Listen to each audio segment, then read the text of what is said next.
মাঝি ভাই নৌকা চালায় আর দুরুদ পড়ে গুনগুনায়া।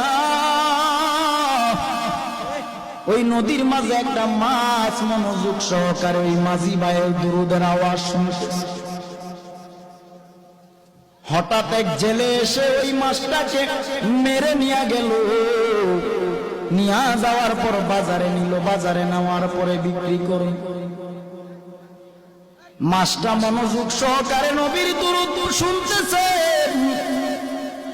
আর ওই দিক দিয়া জেলে ভাই মাছটাকে ধরে নিয়ে গেলেন বাজারে বিক্রি করে। হঠাৎ করে আবু বকর বাজারের দিকে গেলেন, বাজারে যাইয়া মাছটা ক্রয় করলেন। নবীজিকে রহমাতুল লিল আলামিনকে দাওয়াত করেছে আবু বকরের বাড়িতে নবী খেতে আসবে। সুবহানাল্লাহ। আবু বকরের বাড়িতে